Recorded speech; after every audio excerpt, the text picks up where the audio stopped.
You are listening to Leaders and Legends, a podcast produced by Veteran Strategies and featuring conversations with fascinating and impactful men and women who have shaped our world, our communities, and our history. My name is Robert Vane, Principal of Veteran Strategies, and your host for our discussion.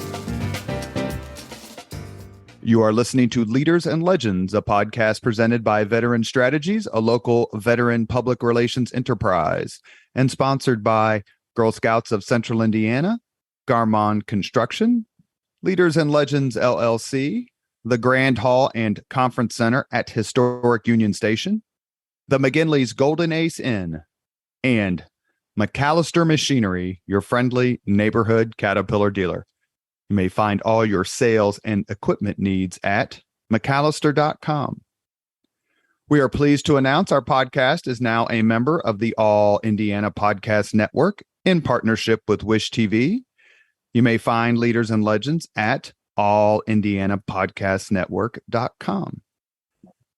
Thinking of starting a podcast or need to host a public meeting? Let Leaders and Legends LLC be your partner as you look for new ways to communicate your message. Please contact Chris Spangle and me at leadersandlegends.net. Thank you for joining us on the Leaders and Legends podcast. Our guest today is Levi Roach. He's an associate professor of medieval history, so he's obviously a genius, at the University of Exeter. He is the author of many books, including Kingship and Consent in later Anglo-Saxon England, and Athelred the Unready, which is one of my favorite nicknames. And we're going to talk about some great nicknames because we're going to talk about his book, and it's called Empires of the Normans. I have it right here in my hand. And since the Normans had considerable Viking consanguinity, the Vikings have the best nicknames in all of history. So we're going to talk about Sign Forkbeard and all sorts of folks. Dr. Roach, thank you for coming on the podcast. Thank you for having me. So tell us a little bit about your background. I mean, it's got to be difficult not to study medieval history if you live in Britain. What drew you to that particular time period and to become a professor? Well, it was actually the medieval history partly that drew me to Britain, in fact, that although you might not immediately tell it anymore from my accent, at least if you're mostly accustomed to North American accents. I'm actually originally a Canadian and came to the UK to study medieval history at the age of 18 at university, and then stayed here because, as you say, the buildings, the archives, the history is all living and all around us. And partly as a result, I think there's a slightly more of vibrant interest in it in the wider public, simply because it's more immediate. You look out your window and you can see medieval ruins in the town I live in. We have a castle. And so there's that strong sense of the legacy of the Middle Ages and of people like the Normans who went all around Europe building castles. We're going to talk a lot about the Normans. I finished your book actually about an hour and a half ago. So a lot of it is fresh into my mind. We have about an hour here. One of the things you just mentioned, something that brought to mind what people like Dr. Tracy Borman and Dr. Nicola Tallis have told us on the podcast, and that is when they do tours or do history weekends, that there is a significant American presence in these events, and that Americans tend to be very knowledgeable. I think Nicola said more knowledgeable, maybe that's an exaggeration, than Brits about their own sort of history. Do you find that? You just mentioned being a Canadian and falling in love. Is that something you've experienced? I think it very much varies, but certainly it would be the case that a significant number of Americans you get coming to visit a place like the UK because they've chosen to come here on holiday rather than somewhere else, rather than going to Hawaii or something like that, or at least alongside that. So it normally already indicates a degree of interest. And so certainly you do get a significant number of people who are coming here precisely because in terms of the history and things, it offers something. The UK has some nice landscape, but nothing really to compare with, what the US has to offer there. But what it has instead is that kind of story of a built environment and of that really long-term visible human history that you can see when you walk through the streets of London or things like that. So I think you do get a significant number of people who are drawn here because that's something they like and are interested in, or because it's a more sort of a notable change from home, which is obviously what we're often looking for when we want to go on holiday. Do you have a favorite castle or medieval site? Possibly Montgomery Castle, which is just inside Wales. It's in the Welsh That's Marches. mentioned in But your really, book. you can't go wrong, I think. Yeah. Exactly. You can't go wrong with any castle, is the short answer. But I think of all the castles, Welsh castles have to be the best because Wales has such a density of castles, partly due to its history and the large number of conflicts over control of Wales.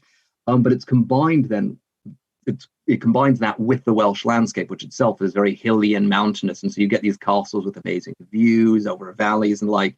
And so Montgomery Castle itself sits, I thought, a just beautiful medieval, early modern town. You can see over the valleys. The modern castle you can see, and the one that I'm singing the praise of, is actually not the one I talk about in the book. That's its precursor, which is a mile or two further north, and now is just a rather nondescript hill. I drove up to there when I was last in Montgomery. Tried about a year and a half ago. Tried to go visit it, and you can't even climb up it. You can just kind of drive in a circle around it. So that was a little bit disappointing, but the later medieval one, the replacement one in the modern town, is absolutely stunning. I've not been to Wales and definitely want to go. And then a lot of those castles were built by Longshanks, correct? After he conquered Wales in the 13th century. Yeah, so probably the most famous ones, things like Conwy and things like that, Carnarvon, are part of that attempt to subdue the north, particularly northwest of Wales, which was the kind of last bastions of resistance. But if you go through Wales, you'll see there's actually castles there from just after the Norman conquest, so 11th century right up to then. So you also have other ones that tell a much earlier history, or other ones that have been built on and have those different layers. So yes, you've got a final burst of building with Longshanks, but already before he conquers the last Wales, Wales has the highest density of castles anywhere in the British Isles, and that is because it's been this kind of contested territory that very soon after the Normans conquer England, they start encroaching into Wales. But it's much harder to conquer because of the landscape, and actually because politics is much more fragmented. Wales isn't a unified kingdom, so you can't kind of knock it out and conquer them as a whole, like England, like they can with England. So that leads to a couple of hundred years of very slow piecemeal conquest, and it's by no means lineal. It's not that the Normans are always on the front foot. Sometimes they're on the back foot. So you have this kind of really, really dense concentration of fortification there that's not like anything you see anywhere else in the British Isles. Let's stay with this for just a minute before we get to your book, because most people halfway kind of know a little bit about Edward I, better known as Longshanks, because of his prominence in the movie Braveheart. And his son, who would become Edward II, I believe who's played rather effeminately, according to some historical accounts, his son, who eventually becomes Edward II, I believe, is the first Prince of Wales. Yes. And so that's out of that tradition. And it's out of Edward's desire to subdue Wales with the castles, but then also administratively, is that he's making his son and heir prince there as experience.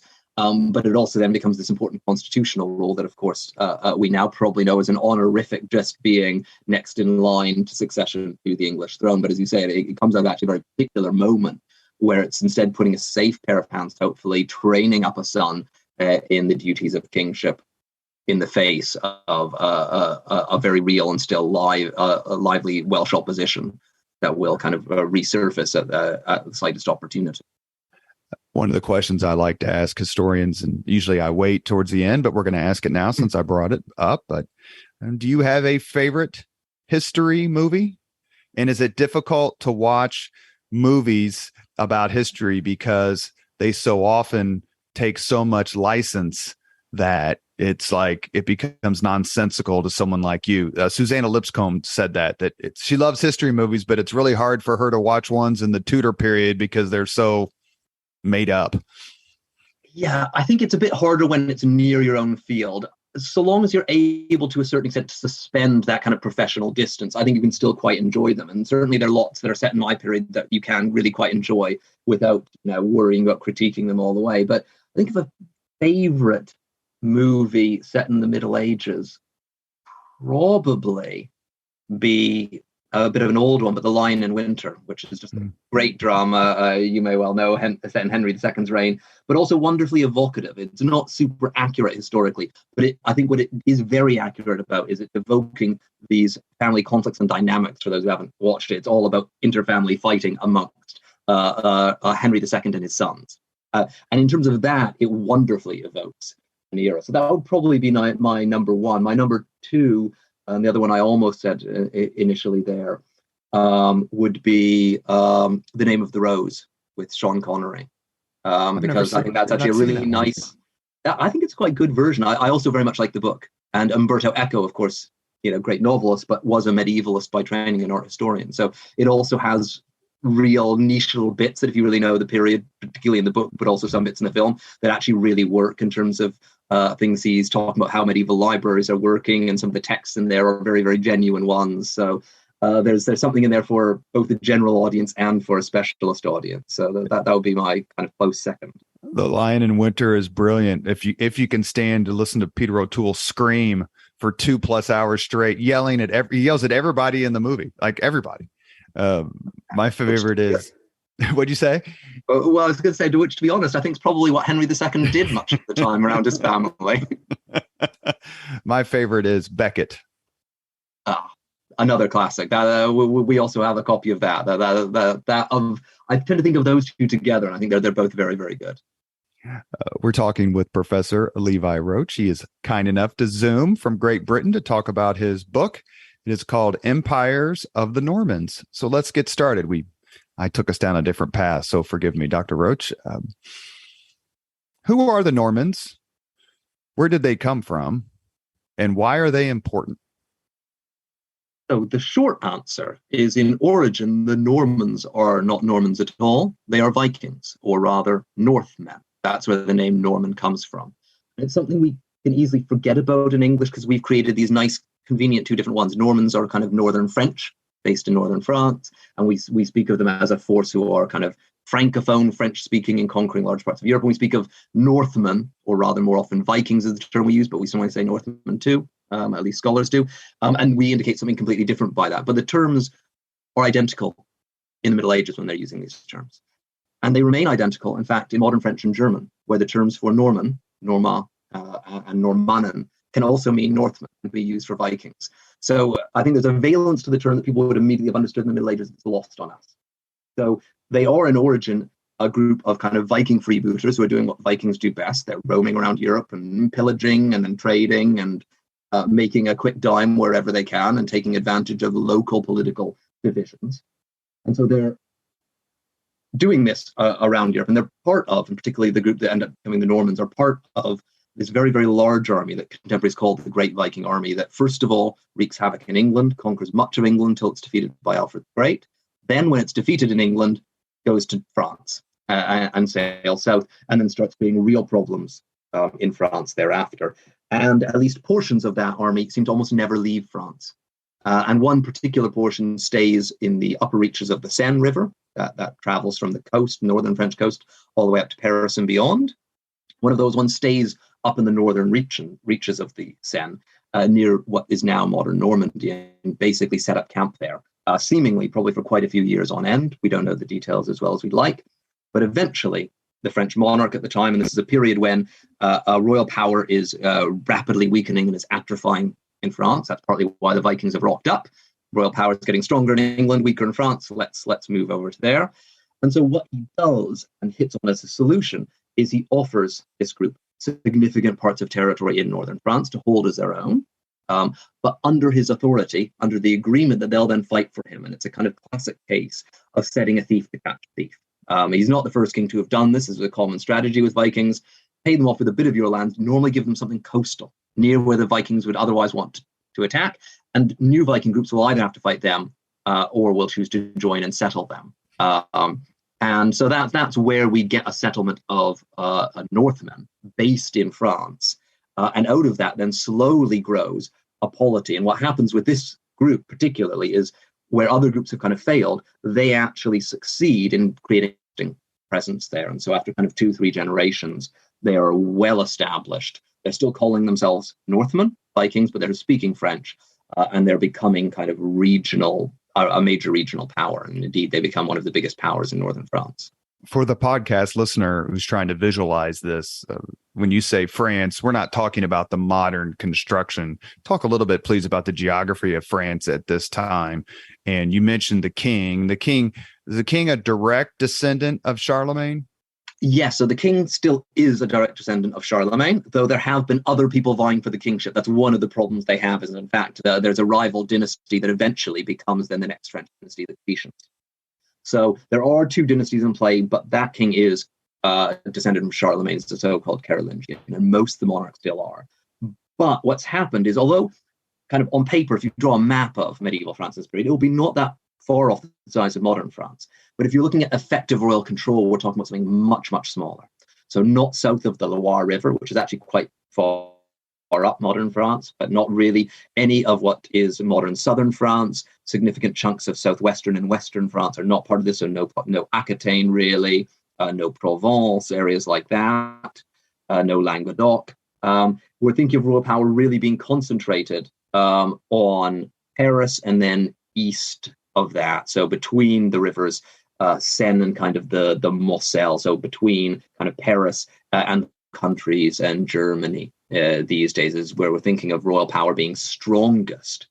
And the area where they actually set up the Normans is in one of these areas where royal power is slightly more vital still and more alive, because the king can give it away at all. But also one of those areas that's on the very fringe where he still has quite active control. So that's why he's choosing that. And indeed, the king's main rival, who is a chap called Robert of Neustria, who is of this rival dynasty, whose brother has actually been monarch previously, who's been the previous king. The territory is part of his lands. So in fact, he's giving away a chunk of territory from his main competitor, the leading magnate who otherwise would like to be king. So he's also kind of playing a bit of internal politics there. And it's telling that for the rest of his reign, this is the chap called Charles the Simple. It is a contemporary term, probably because he was thought to be a bit weak. But he's named after Charlemagne. Charlemagne's name, of course, in the Middle Ages is just Charles the Great.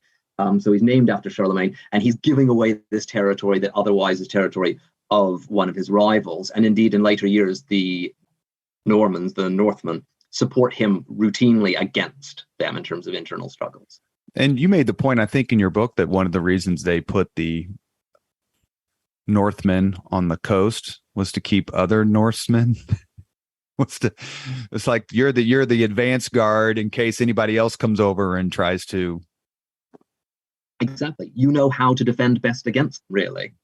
And in terms of this, it's a fairly common dynamic. As I say, the thief to catch a thief, or poachers into gameskeepers. These are the people who know the Viking tricks of the trade best. And there is that kind of possibility as well that they'll just recruit at least some of the groups that might otherwise wish to pillage the territory, will instead choose to settle there with them.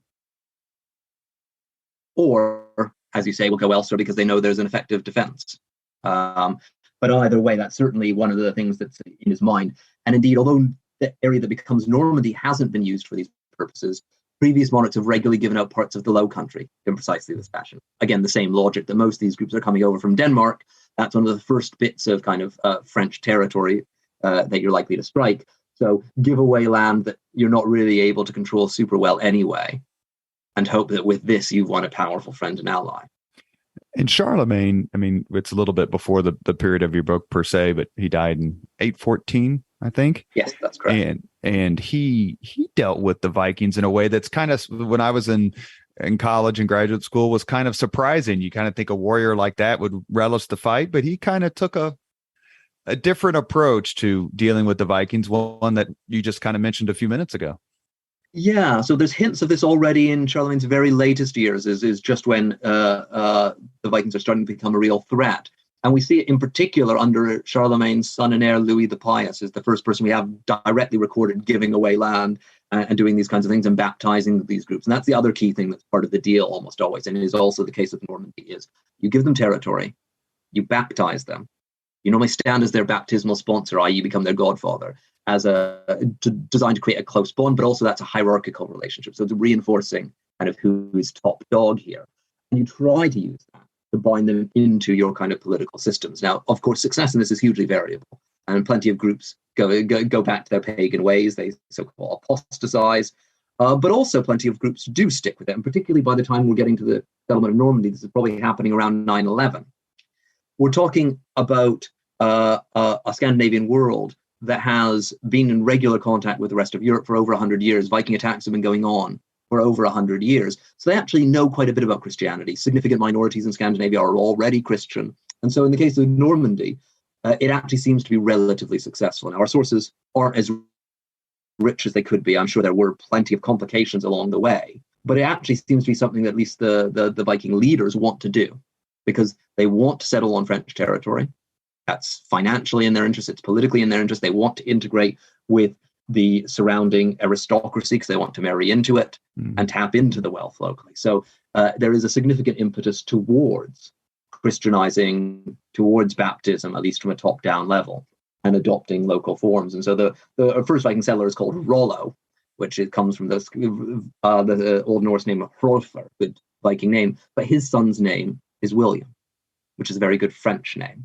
And that's almost certainly a signal, if you will. And indeed, he's said to have also been born from a Christian mother. So he is very much actively doing so. And one imagines as well that the band he settles with, there may well have been some women and children with them or who came over to join their husband. But they're going to have been more male than female. That's the nature of these kinds of groups. So they're also going to have fairly quickly intermarried and started adopting some of the local cultural forms. You mentioned the Hugh Capet of the Capetians earlier. This is apropos of nothing, but I always chuckle when I read that French King Louis XVI was his death certificate said Louis Capet. Like, what a snotty thing to do to a poor guy you're already cutting his head off. And anyway, I just the Capetians last longer only because of that. What made? Well, yes. No. Go ahead. No, go ahead. No. The Capetians are the most successful medieval dynasty through the Bourbon side branch. They lasted the French Revolution. It's just like, I don't know. For some reason, it seems insulting, but I guess it isn't. Yeah, I mean, we don't tend to think of monarch surnames really very often. Certainly not in this country where you've got the monarchy. But of course, technically, they all have surnames that are their houses, and of course, sometimes they're changed to things like Windsor to make them a bit more palatable to a British audience during a war with. Yeah, George V. He's like, I don't think Saxe, Coburg, and Gotha, I think was the name. Yeah, before. Suddenly doesn't sound so good when you're sending the boys out to fight the Hun. What made the Normandy Northmen, if I may use that phrase, what made them different, or were they not different? Because the Vikings are everywhere, and there's your book. They're in Italy, and they're in Scotland, and they're in Ireland, and they're in France, and they're kind of everywhere. They're in Byzantium or Constantinople, I guess we should say. What made them different? So I think they were different by degree rather than by nature from those around them in France. So the key thing to note is this is a period. Rob Bartlett's written about this very well in an excellent book called about the Europeanization of Europe, the making of Europe, that he published in the 90s. But this is a period when we see Europe kind of as we now know it forming culturally. So at around kind of 950, at least Bartlett would argue, and I think is very convincing on this, if you looked at Europe, you'd see massively different cultural forms, different expectations if you were in England, in France, in Germany, in southern Italy, and so on. By about 1350, we suddenly have a shared culture of knights, castles, and so on. People might speak different languages. You could have picked up a knight or an aristocrat or a peasant from one region, put them in the other, and they'd have understood how things operate. Fundamentally would have kind of had a shared cultural understanding. And his central argument is this is created in these years largely by expansion from a kind of core towards a periphery. And that core is modern France and Germany. So we are seeing, in the period I cover in the book, significant settlement and conquest, not only by Normans, but by lots of other groups of people who are French and Germans. So, for example, the Crusades, the Normans are participants, but they're not alone there. We're seeing significant conquests in Spain against Islamic Al-Andalus. So it's part of a wider phenomenon. But still, even within this wider process, the Normans do stand out at the forefront. They're doing it slightly earlier than most other people. They are, I think, more involved in terms of sheer numbers than you'd expect just by population. And I think a significant part of this actually goes back to their Viking heritage, not in a sense that they were kind of, genetically predisposed to do this, because that's what Vikings do. We've gone a long way away from those kinds of old-fashioned kind of ethnic, almost racial stereotypes of these kinds of groups. But I think what matters actually is that they're keenly aware of their own history, that the name Norman means Northman. They have an origin legend, a very powerful one, of how they came, took this land, became Christians, became the leading power. And of course, they're a huge success story in the end, both in France and then thereafter. And so I think this gives them a confidence, particularly in the very early years of this expansion of the kind of early to mid 11th century, that not necessarily all other European groups would. So William the Conqueror, famously, he's a highly successful Duke of Normandy. He's one of the leading powers in northern France. But there are other individuals like him in the years before him and after him. None of the others would have thought, I know, I'll raise an army and go over and conquer England. The only people who've done that recently are, of course, Vikings. But William knows their kindred, and William knows his own ancestors have come and conquered large parts of northern France. So I think William's attitude is much more, if they can do it, so can I. I'll rise to the challenge. And once this kind of expansion and colonialism gets going, there's a highly competitive element to it, just as there was much later in, say, the 19th century with things like the Scramble for Africa or things like that. There is this dynamic of wanting to one-up one another, these various groups. And so while William is consolidating his power in northern France and then conquering England, different Norman groups are conquering southern Italy. And indeed, one of our key sources for William's reign, a writer called William of Malmesbury, says that he was inspired to conquer England because he said it would be a matter of great shame if a man of lower birth, Robert Guiscard, who's busy conquering southern Italy, were to achieve more than me. And so there is very much, he's keenly aware of what this upstart, this man of really lower nobility, is achieving in southern Italy. I, as Duke, must achieve more. And so I think there is that kind of then dynamic. As soon as it gets going, there's first of all this awareness that our ancestors did this. They traveled far away from home across seas and won great riches, so why not us? And then added to that, then they start doing it. And once they start being successful, once you've seen they're conquering southern Italy, well, why can't we conquer England? Once we've conquered England, why don't we join the First Crusade and go take the Holy Land? Why don't we travel over to Ireland? Of course we can do it. So it becomes this huge confidence, at times bordering on, and someone is going over into overconfidence. But it's what allows them to achieve these kinds of things that other groups, I think, wouldn't have contemplated or started contemplating once they saw the Normans doing it. You mentioned that then those points come out really, really strongly in your book. But the other thing that I struck as I was reading it, I actually took a class, an entire semester class on the Vikings in graduate school by my wonderful, wonderful thesis director, Professor Ken Cutler, whose PhD was about the House of Godwinson. And so he talked a lot about this, but the assimilation part, is there a pattern of assimilation when it comes to raiders who may have started out and just looking for booty, for lack of a better term, and for, women and spoils, and they decide to stay? So the Vikings doing it, how much different is that than the Ostrogoths doing it? How much different is that than other ethnicities throughout history? I think there's a very significant similarity that we see it throughout history, that groups conquer other regions.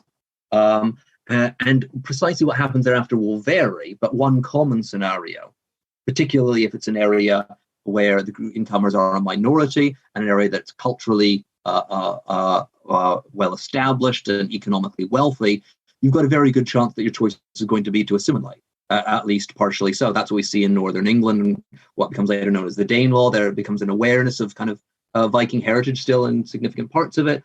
But in practice, people who are Vikings end up becoming English, as it were. That, when William the Conqueror invades England, the people living in northern England do not think of themselves as Danes, even though some of them are of good Danish stock. They see themselves as English and as kinsmen of people elsewhere. And certainly that is the trend we see with the Normans outside of Normandy itself, interestingly enough, where they create this new polity. I think that is largely because this is that moment where royal power is fracturing in France and the regional identities are becoming more important.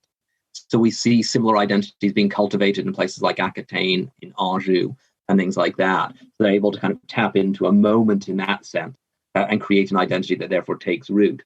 But beyond there, the direction of travel tends to be the Normans are a minority group everywhere they go, and sooner or later they start identifying with the local cultures and absorb into them. So in England, by certainly the end of the 12th century, the aristocracy sees itself very much as English, but ironically would talk about how English they were in French because of the Norman. So there are, we can see as modern scholars and simply as modern readers, we can see the Norman legacy everywhere, but they wouldn't consider themselves Normans anymore because Normans are the ones who live in Normandy and they speak slightly differently from us and so on. So you start getting this distinction kind of growing there.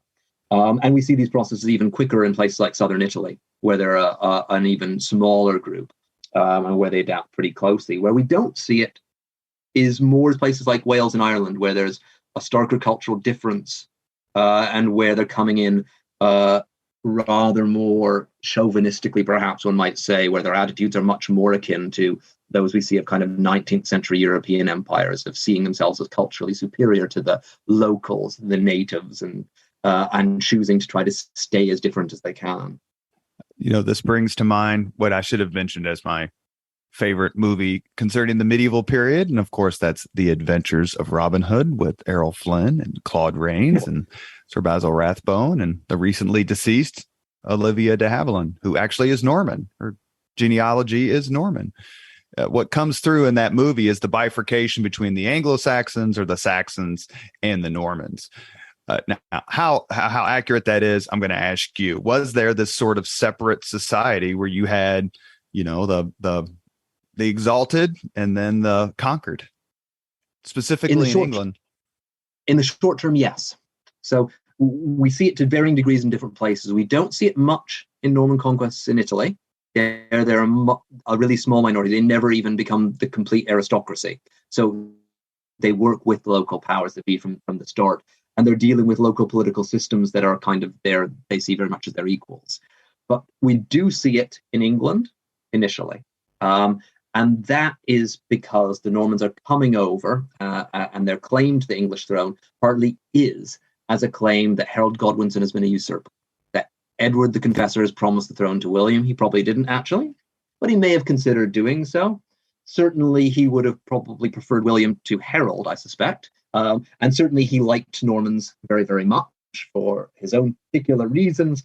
But William's entire claim to England is predicated upon the fact that the English have betrayed their rightful lord, i.e. him, by giving the crown to Harold. Harold is a usurper, an unking, is unworthy of any kind of title. And by supporting him, the English have deserved conquest. And this is also then played out with religious justifications as well. There's an undertone of holy war to it. He points out the Archbishop of Canterbury at the time is somebody who the Pope has been trying to get rid of, who's been, inappropriately appointed in terms of church regulations. And so all of this comes together nicely for William, that he can suggest that something's deeply rotten in the state of England, and I'm the kind of broom that's going to come sweep it clean.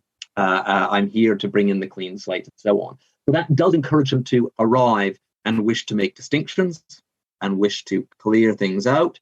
And the more the English resist him, the worse that gets. And so it starts off, there's always going to be quite a bit of change with William. But the English also bitterly resist him in the early years. And so what ends up happening is the entire aristocracy, almost entirely, is replaced. The British Isles have never before or since seen as complete a replacement of the ruling elite. It's, as close to 100% as you're ever going to get in terms of this. And because of that, then you have a very stark distinction. The Normans who've come in are all wealthier than the local Anglo-Saxons, and the local Anglo-Saxons have all lost out. The only question is by how much and by degree. And something quite similar happens within the church. By the time William dies, pretty much all the bishops are, if not Norman, French, German, they're continental. So That does lead to a culture where there's quite a bit of distinction, and early legal treatises and documents talk about there being different laws at times and different penalties, harsher ones if you attack somebody who is Norman or French, and so on, that are designed to kind of help shore up this colonial elite we might now use as a term, thinking in terms of modern history. But what happens is within about 3 generations or so, that starts breaking down, and it starts breaking down ever more so. And the reasons behind that are probably partly that there is some elements of the English elite that cling on, not large numbers. There does end up being contact, some elements of intermarriage. But you also have the fact that England still is fundamentally very wealthy, and was, in terms of other kinds of forms, economically, culturally, not so very different from Norman. Not in any way they would have necessarily seen obviously inferior. So although there's been this rhetoric of the English are doing everything wrong, we need to kind of replace them and arrange things better, there was also what there was. And for example, state structures, although the people running the show change almost entirely, the way they run it doesn't change actually that much, because it actually is a very centralized, well-run kingdom, more centralized in some respects than Normandy. So all of those forms, I think, encourage an acculturation and enable them to do so. That, combined with the fact that the rulers are often ruling Normandy as well, but you start then getting the drift between the Normans of Normandy and the Normans of England, a little bit like you get famously with, America and England, of what were originally groups that identified together are suddenly divided by a common language and a common culture, where they may be more like one another than they are like the Welsh. But because they're actually quite similar, the differences also become quite important. Mm-hmm. And so people start putting down roots, and slowly but steadily, they start identifying as English. What does keep, though, for a very long time as a distinction is a class distinction that is at least partially linguistically based. So although we get to a point after not too long where the ruling elite consider themselves English and Englishmen, they remain Francophone as their native language. Most would then be able to speak English too, but they remain native language Francophone. And that remains a very strong legacy for a long period of time as a kind of class marker and a mark of distinction, is that you're a French-speaking English, not an English-speaking English. Everyone still feels. You are listening to Leaders and Legends, a podcast presented by Veteran Strategies, a local veteran public relations enterprise, and sponsored by Girl Scouts of Central Indiana, Garmon Construction, Leaders and Legends, LLC, the Grand Hall and Conference Center at Historic Union Station, the McGinley's Golden Ace Inn, and McAllister Machinery, speaking of a good Scottish name, your friendly neighborhood Caterpillar dealer. Our guest today is Levi Roach. He is Associate Professor of Medieval History at the University of Exeter. He has written a terrific book, which I said earlier, I literally finished about an hour and a half ago. It's called Empires of the Normans. Dr. Roach, if you could hang out for a weekend with any figure you detail, any person you detail in your book, who would that be? I'd be tempted to say Bohemond of Antioch. I'm not sure I'd want to spend much more than a weekend with him. I think he'd be a huge egomaniac and probably quite rapidly get on your nerves. But it would be quite something to see somebody who was a legend in his own lifetime. So we might hear a little bit more, at least in the Anglophone world, of William the Conqueror and his conquest. But Bohemond is the eldest son, who for various reasons doesn't become the main heir, but of Robert Guiscard, who is this kind of equivalent to William Conqueror, who's busy conquering southern Italy. And Bohemond joins the First Crusade, helps it, is one of its most successful leaders. Then after they take Antioch, he decides, I've kind of had enough of this. Tell you what, you guys keep on, have fun in Jerusalem. I'm staying here. I want Antioch. He then later on in life goes back and goes on a recruiting run in France, using his reputation won in the Crusades to help his efforts. He marries into the French royal family, gets up a large force, and then he heads off to fight the Byzantines in Constantinople, rather than actually in the Holy Land, because ultimately he wants to kind of, he's the kind of person who I think is probably deeply amoral. I don't think necessarily immoral, but Bohemond's interested in what's best for Bohemond, and will do whatever necessary to get ahead. But as a result of this, he is this kind of person who had a major historical impact, and already contemporaries write about him in kind of superlative terms, or if there's opponents, with kind of this grudging respect, because here was somebody who you might not have liked, you couldn't trust, but you had to reckon with. You mentioned William the Conqueror. Was he known as William the Conqueror within his own lifetime? I don't believe quite as early as that, but fairly soon thereafter. So it does become a moniker that is attributed to him fairly swiftly, because the conquest is such an epochal moment, particularly for those Normans that come over with him and settle in England. That is the kind of birth point of a tradition.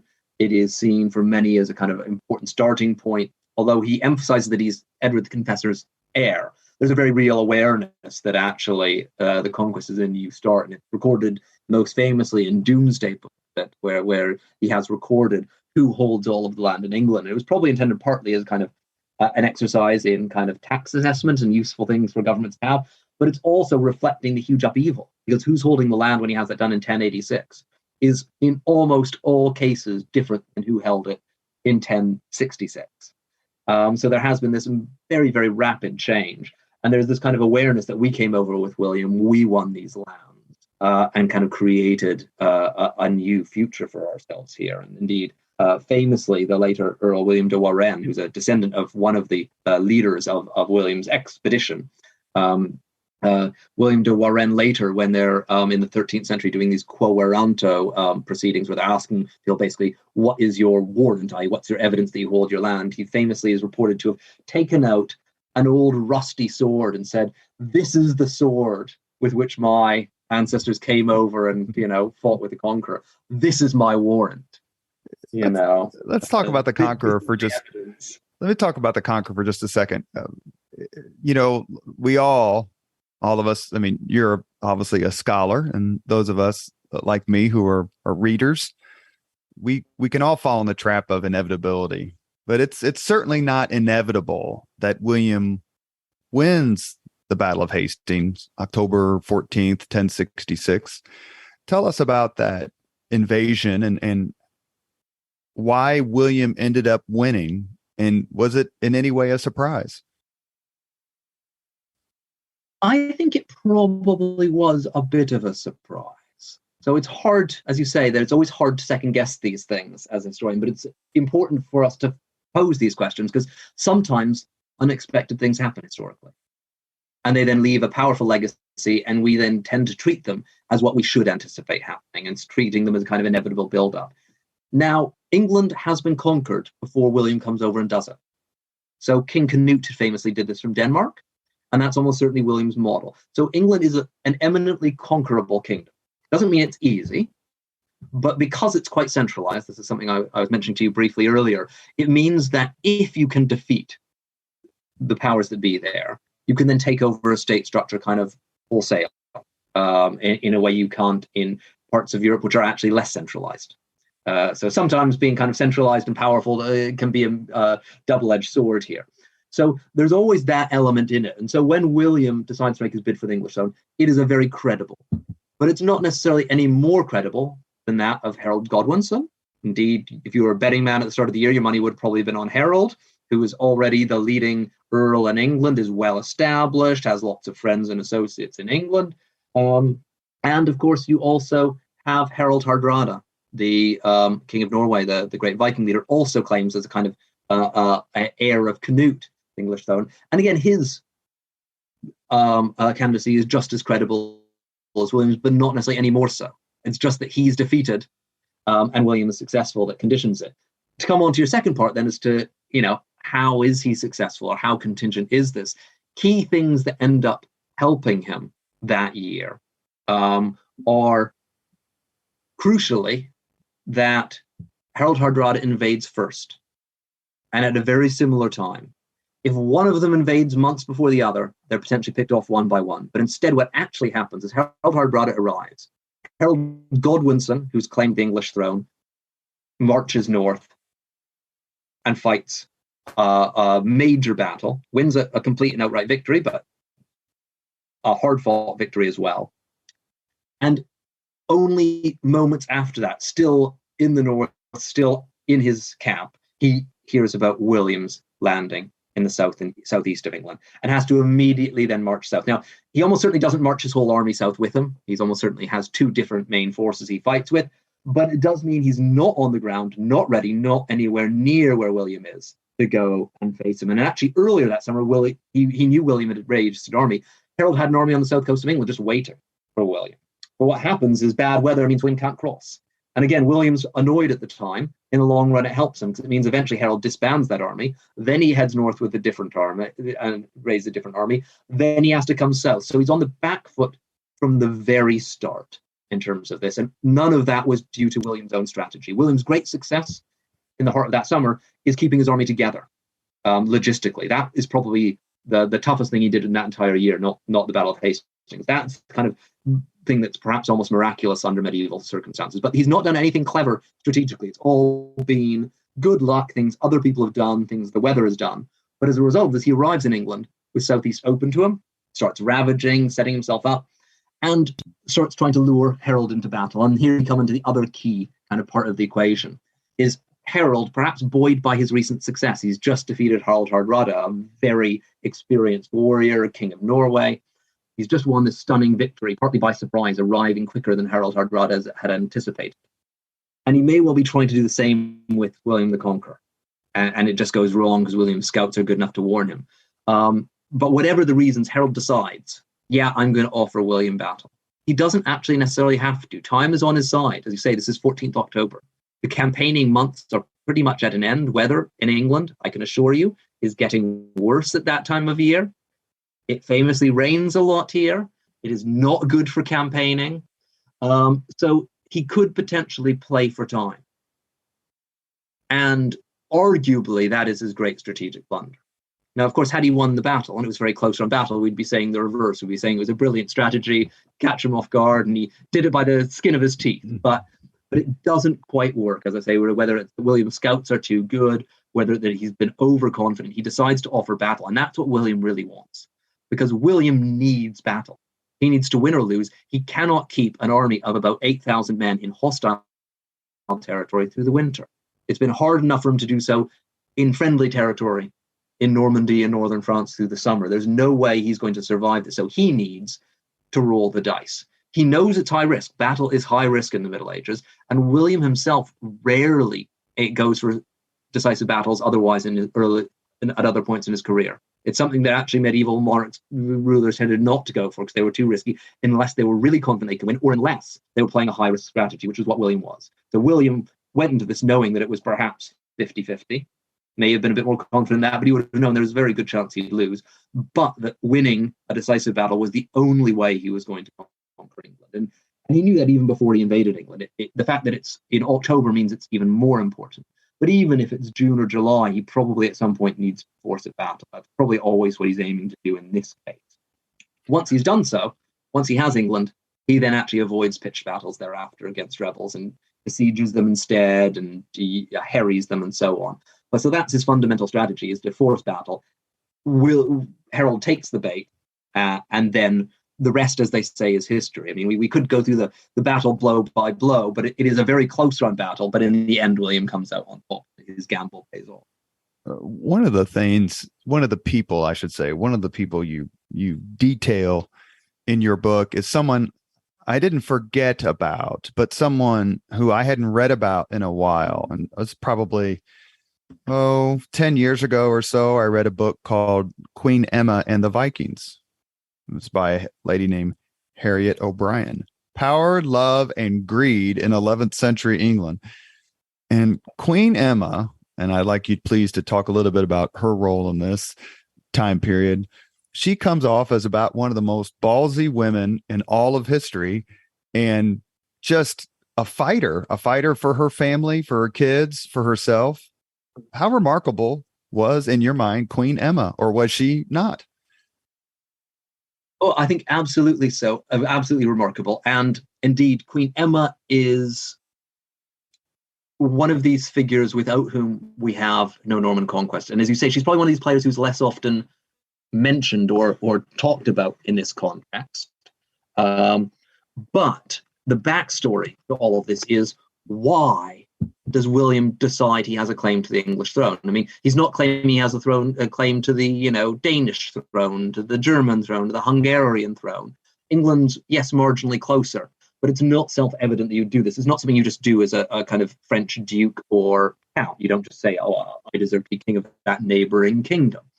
In his specific case, it's because there's been this historic connection founded in the very early 11th century between Normandy and England. And this goes back to the kind of Viking attacks we were talking about. This is earlier. This is a moment in which England is sustaining very heavy Viking attacks under the reign of King Ethelred the Unready, famously ineffectual. Whether or not he deserves that reputation is a different matter, but he's facing severe Viking attacks. And one of his problems is that the Normans, who've only been settled in Normandy about 90 years, are sometimes offering safe harbor to Viking groups, because some of the Normans are still indeed speaking Old Norse, most probably not anymore, but some clearly still do. There's still a sense of a kind of old alliance and a cultural affinity. And so this is a problem if you're Ethelred, if you're an English monarch facing Viking attacks. You don't want them finding safe harbor directly across the English Channel from you. The English Channel isn't very wide. It doesn't provide much of a buffer. And so what he does is he decides to seek a marriage alliance with the Norman. And this is a complete novelty. So it's been well over a century since an English king has married a foreign princess. It's not normally something they do in the Anglo-Saxon period. They normally marry leading women amongst their own aristocracy and use that to kind of forge alliances with major magnates. But instead he seeks this foreign alliance and marries Emma, who is from the Norman ducal family, later to be royal family. And so we now have a Norman queen in England. She goes on to have two sons, Edward and Alfred, with Ethelred. And Ethelred's reign then is kind of capped off, to make things very, very simply, to simplify things massively, but with further Viking attacks and eventually a Viking invasion and a successful conquest of England by Canute. And what then happens is that Canute is a conqueror who needs to justify his claim to the English throne, justify his position. William claimed, he used the brush to sweep England clean, and he was the natural heir to Edward the Confessor, and his predecessor was a usurper. What Canute decides to do is to align himself subtly with the previous regime by marrying Emma. And how much pressure Emma's under in terms of this is very hard to reconstruct. And it must have been quite a difficult decision for her, because what's happened in terms of this with the upheaval of invasion, she's sent her two sons with King Ethelred, who are potential heirs to the English throne, Edward and Alfred. They're both good English names, not Norman names. She's sent them over to Normandy, to her relatives, to the dukes, for safekeeping. She's stayed behind, probably for her own political interests and to try to get a sense for what's going on here. We, again, don't know all of the details of the hows and whys. But once Canute's there, Canute is very, very interested in marrying her.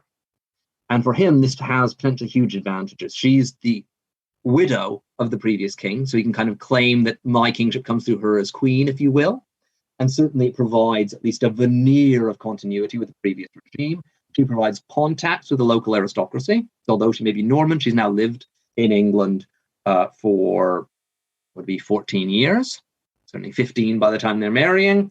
So she's well integrated into the local scene there. But above all else, Canute, as somebody who's conquered England outright, his greatest threat are heirs of the previous monarch, or the rival dynasty, if you will.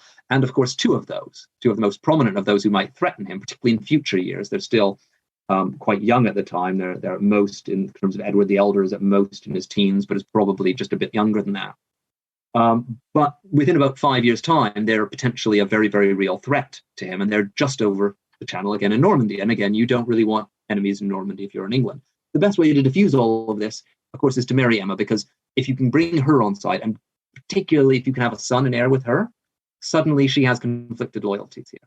She's no longer interested in fomenting discord.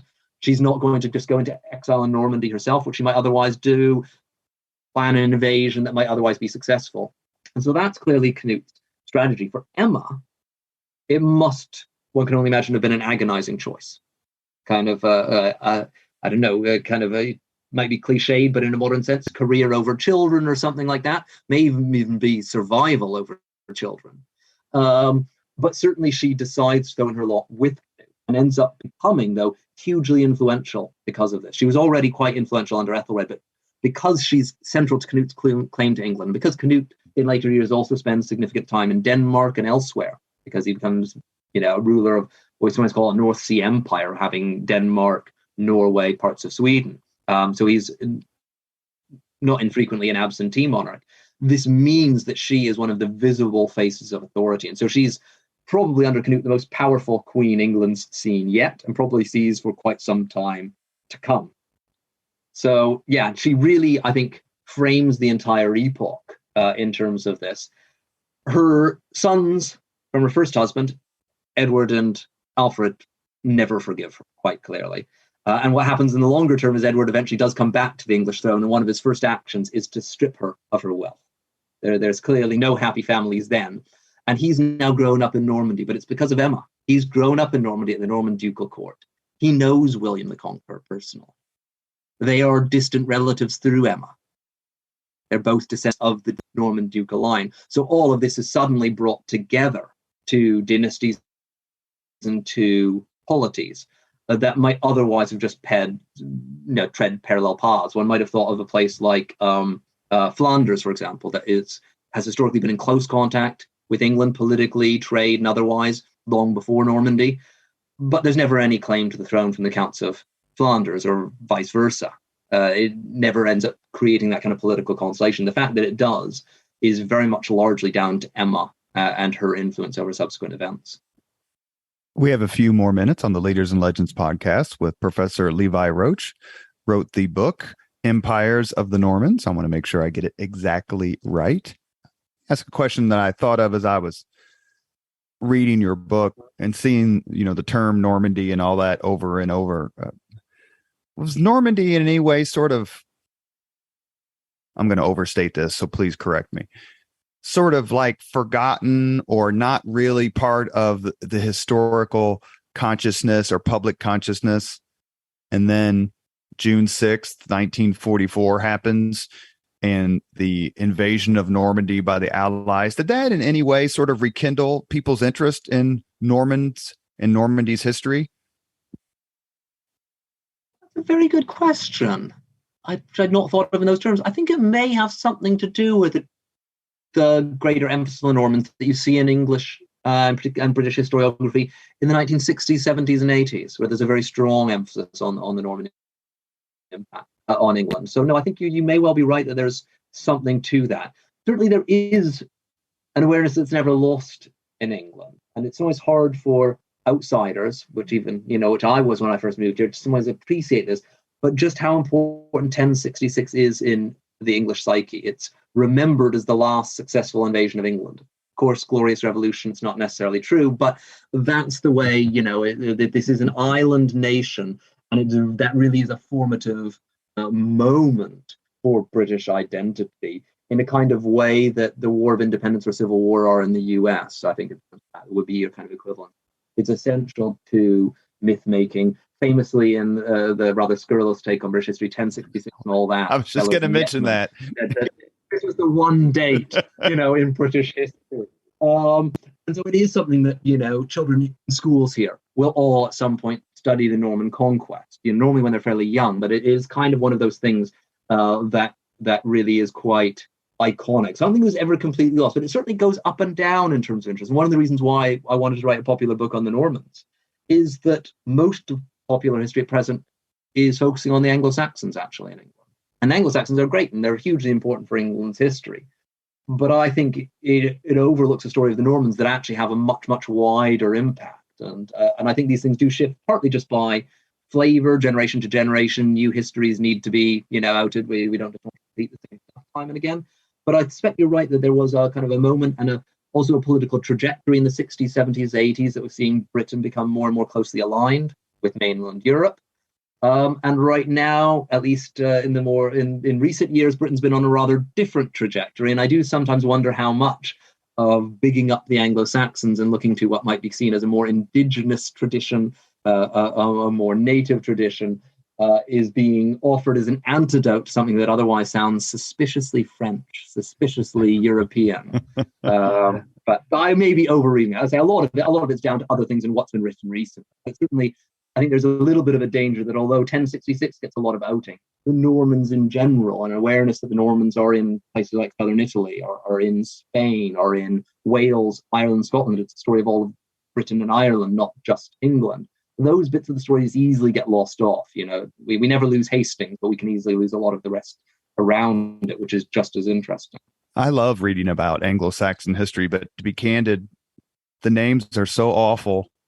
It just, I lose track of what I'm reading because I'm trying to figure out how to say these male and female names, which are devoid of vowels. Well, and the reason why you know a few Anglo-Saxon names, and you wouldn't necessarily think of them as such, but is because they're the few names that make the leap across the conquest. Edward, Alfred are the names that you're comfortable with. Why are those the names you're comfortable with? Because William the Conqueror is claiming descent from Edward, because later on his own descendants happily name their children Edward because Edward is being culted as a saint. There's actually a direct trajectory there that there's William's own justification for conquest is partially why only some of those names make the leap. Particularly is the name that makes its leap from being Anglo-Saxon. And as an Anglo-Saxon name, it's actually Eadwea, and which sounds just as outlandish to you as Eadgar or Eadwe, but then becomes simplified and continues in our modern lexicon and is simply your friend Ed. I'm going to ask you about one other person, and then we'll end the podcast with the same 5 question we ask all of our guests. And the last person I want to mention is the Stupor Mundi, Frederick II. He takes up a big chunk of the last part of your book. Why did you decide to make him and his activities in Italy and Germany so prominent? I want to use Frederick and to end on Frederick because he's part of the story that doesn't normally get told at all, even in older tellings of the Normans Britain in the 70s and 80s. And that's because I think he's felt to be too German, not really part of the story, and so on. But he's a really fascinating case because he is of kind of joint descent. He's half through his mother's side from the Italian Norman line, and through his father's line, he's a descendant of the Stauffer rulers of Germany, Frederick Barbarossa. Frederick Barbarossa is his grandfather. But because he's known as Frederick, and often treated as a kind of German monarch, the traditional kind of history on him sees him as being very, very German. But actually, he grows up in Sicily, speaks Sicilian as his first language, is a direct heir to those traditions that the Normans founded there. And the way he behaves when he rules Germany actually bears a significant imprint of this. And so it's a way of noting also how the Norman influence isn't always just by conquest. It can also be through kind of dynastic accident. And that the Norman story, therefore, does in some forms continue on, even when, as it is in the case of someone like Frederick, the person no longer sees themselves actively as Norman, is no longer Francophone. The kinds of attitudes he has politically, the way he treats particularly famously his son when his son rebels against him, is not the way any traditional German monarch would have treated a son who rebelled against him. In Germany, everyone's rebelling all the time. It's kind of par for the course. In Italy, it's a big deal. Frederick treats this as a big deal. Yeah, in Germany, normally you kind of have a 2 strikes, you're out system. You're allowed to rebel once at least against your father. And indeed, if you're a sensible son, you probably do so at some point. It's a way of angling for getting what you want. It's a show of frustration. But Frederick, the moment his son shows any disobedience, treats him very much like the Italian Normans have treated rebels from day one, extremely harshly, cuts him out from the kingship, and the younger son monarch in his place.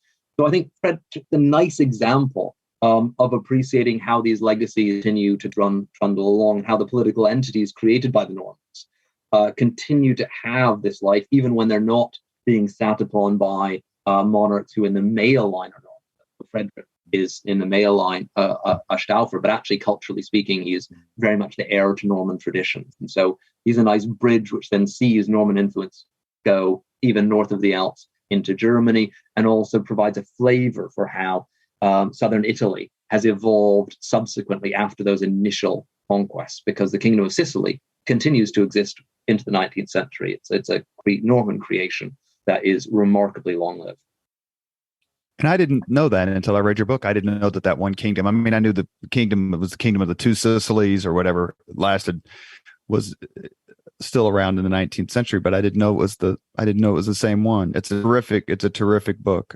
We have reached the point in the Leaders and Legends podcast where we ask the same 5 questions of all of our guests. Professor Roach, are you ready?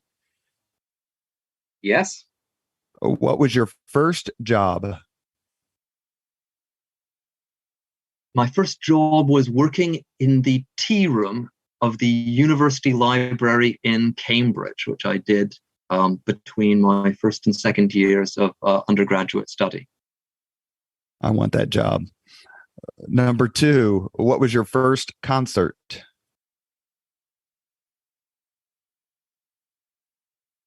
Honestly, not sure I can remember. I know that's a terrible answer, but I genuinely don't know. I should emphasize, I grew up in Dar es Salaam in Tanzania and went to an international school, which is partly why I applied to university in the UK as well as the US and Canada.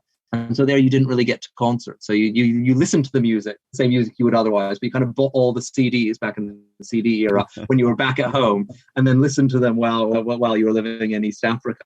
So, well, let's change it up. What was your last concert you went to? That's also a very good question. Again, I don't know. I as you may have gathered from this, I quite like listening to music, but I don't tend to go to concerts. I think it's one of those things in my youth and never got in. Doubtless a huge flaw of character. Question number 3: if you could suggest any book for someone to read, which book would you recommend? Just since we've been talking about earlier today, I'd say Rob Bartlett's Making of Europe. I think it's one of the best books written about the Middle Ages, but probably one of the best history books I've read, full stop, in the sense that it tells a remarkable story, and a story that when you publish it was completely new, but is also really grounded in materials and really makes you see things in a different way than you would have previously. I need to get that book. Number 4. This is a tough one for historians. Number 4, if you could witness any event in history, be there as it happens, which event would you choose? Ooh, perhaps since we've been talking about the Normans today, I'd be inclined to want to have witnessed the funeral of William the Conqueror, which famously is meant to be a comedy of errors. That I was going to say it was gross and ghastly. His body is meant to erupt, and I think it's fascinating to see how everybody else reacts, because that's what we don't really know. The later narratives try to kind of dress it up all right, but what did they look? Did they look aghast? Did they look scared? Did they think it was funny? Was it a bit of a mix of all of those things? That's the kind of question that's really hard to ever know, because anybody who ever writes an account of those events is going to be doing so from a very party-free perspective. You wrote it in your book, you called it his corpulent corpse, which made me laugh out loud. Last question. If you could have dinner with anyone living today, 2 hours off the record just to chat, whom would you choose? A dinner with anyone today? Very good question. Not something I think I've ever thought of before. Genuinely don't know. Queen Elizabeth II? Why not? Why not? Or her son, I think. Her son, though, was it the Earl of Wessex? He's the historian in the family, I think, right? Prince Edward. Yes, I think he's the one who's more into the history there. Although I guess I suppose in his own way. I met him passing Charles, who actually seemed far more charismatic than you're told. But of course, I think these people get very good at shaking people's hands and making them seem nice. But he came across very nicely. So I guess in some ways, Prince Andrew would be his own particular topic. Yeah. Maybe not a Pizza Express with Prince Andrew. We might pass on. You have been listening to Leaders and Legends, a podcast presented by Veteran Strategies, a local veteran public relations enterprise, and sponsored by Girl Scouts of Central Indiana, Garmond Construction, Leaders and Legends LLC, the Grand Hall and Conference Center at Historic Union Station, the McGinley's Golden Ace Inn, and McAllister Machinery, your friendly neighborhood Caterpillar dealer. Our guest has been Professor Levi Roach. He has written a terrific book about the Normans. I have to say, I've read a lot about this time period. I put your book down thinking, well, there's at least 10, 15, 20 things I had never read before, especially about the Kingdom of Sicily surviving to the 19th century. His book is called Empires of the Normans. We'll put a link to it when we post this on social media. Dr. Roach, thank you so much for your time. We really enjoyed it. Thank you for having me. Thank you very much for listening to Leaders and Legends, brought to you by Veteran Strategies Incorporated. If you want to contact us about this program or our menu of public relations services, please send us an email at robert@veteranstrategies.com. That's robert@veteranstrategies.com.